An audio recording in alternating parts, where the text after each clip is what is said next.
Good morning, third grade. Well, today it's more like good afternoon. It was so gorgeous out that I just could not resist getting outside.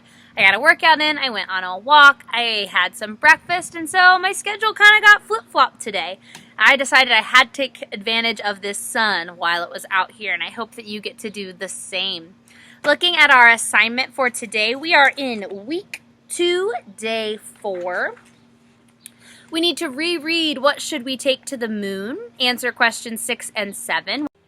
So questions 6 and 7 are just multiple choice questions. So I'm going to focus in a little bit more today on our next step in our math challenge, math project. So reflect. Your supplier said she was sorry for the mix-up. She will send you 3 more boxes of wheels for free. You do not know how many wheels to expect in these boxes. The boxes are all the same size, and the fraction on each box tells how full it is. 1/4 full, 1/2 full, 1/8 full. So, your challenge is to answer these questions. Which of these boxes has the most wheels? Which has the fewest wheels? Use fraction strips to help you to decide and explain your thinking. So you do not have to use the fraction strips they give you. You guys know I'm very okay with you using different strategies. If you want to make a model or use a number line, that is fine with me. But you're going to need to decide which one is the greatest and which one is the smallest, or the biggest and the smallest, or the least full and the most full. That is what you need to work on for today. We need to continue working on the skateboard designer project, and then we need to do some type of addition and subtraction practice and read for 10 minutes. I'm going to take a look. Our multiple choice questions are pretty straightforward. You're looking back in the text for your answers, and make sure you're doing something fun to do that creative math and reading extra practice. We are on chapter 8, Mightier Than the Sword. 2 days later, the photographer came to take class pictures. The 5th grade picture would be taken last, right after lunch. That gave Nick and his secret agents plenty of time, and they whispered something in the ear of every 5th grader. All the individual pictures had been taken, and everyone was lined up on the auditorium stage. Everyone's hair looked great, everyone was smiling. But when the photographer said cheese, no one did. Instead, every kid said, "Frindle!" and they held one up for the camera to see. The photographer was out of film, so that shot was the only 5th grade group picture he took. 6 of the 5th grade teachers were not pleased, and Mrs. Granger was furious. No one had really wanted to make the teachers mad. It was just fun. It also got all the kids in school talking about the new word. And when people pick up on a new word, they say it all the time. The kids at Lincoln Elementary School liked Nick's new word a lot. But not Mrs. Granger. The day after the class picture, she made an announcement to each of her classes, and she posted a notice on the main bulletin board by the office. Anyone who is heard using the word frindle instead of the word pen will stay after school and write this sentence 100 times.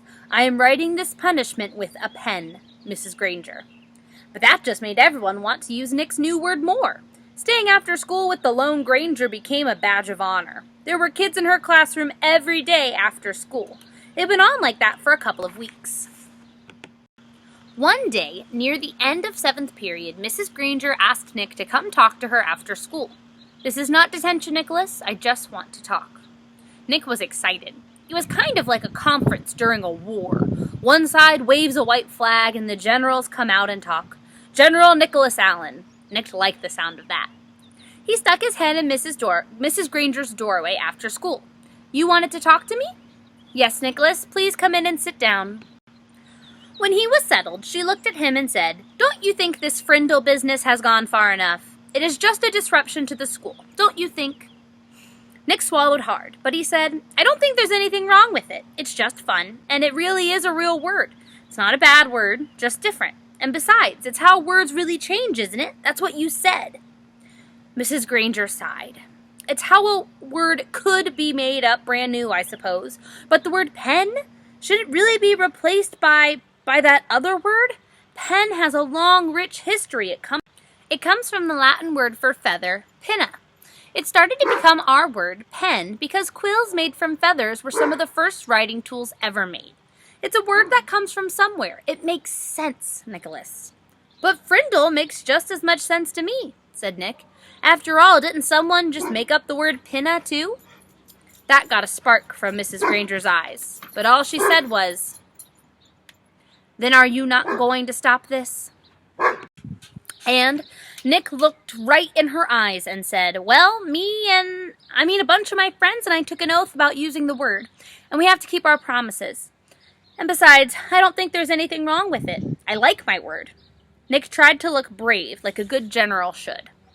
"Very well, then. I thought it would end up this way."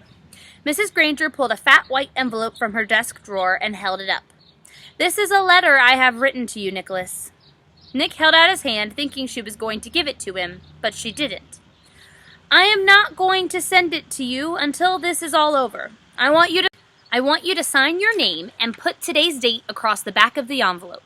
When you read it, whenever that may be, you will know it is the same letter and that I have not made any changes to it." "This is weird," Nick said to himself.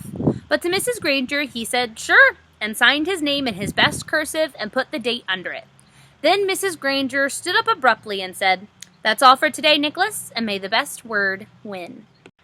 There was a frown on her face, but her eyes were different. Her eyes looked almost happy. And Nick was halfway down the hall before it hit him. She likes this war, and she wants to win real bad. Walking to school the next day, Pete had a great idea. "How about we see if we can get every kid in the whole 5th grade to go up and ask Mrs. Granger, 'Can I borrow a frindle?'" "You mean, Mrs. Granger, may I borrow a frindle?" said Dave. "Gotta use good grammar. Don't want to upset the dangerous Grangeress." "Sounds good to me," said Nick. "She can't keep everyone after school, can she?" Almost 80 kids stayed after school with Mrs. Granger that day. They filled her room and spilled out into the hallway. The principal had to stay late to help, and they had to arrange 2 special late buses to get all the kids home. And the next day, all the 5th graders did it again, and so did a lot of other students. Over 200 kids. Parents called to complain, the school bus drivers threatened to go on strike, and then the school board and the superintendent got involved. And about this time, the principal of Lincoln Elementary School paid a little visit to the home of Mr. and Mrs. Allen. She wanted to talk to them about their son, the one in 5th grade, the one named Nick. And that is the end of our story. My friends, I hope you are having a fabulous day. I hope you find some cool and awesome things to do. Maybe you work on cursive. You've got plenty of time to learn it right now. I hope to see all you soon. Tomorrow we are having our Zoom call, so I hope to see you guys then. Bye.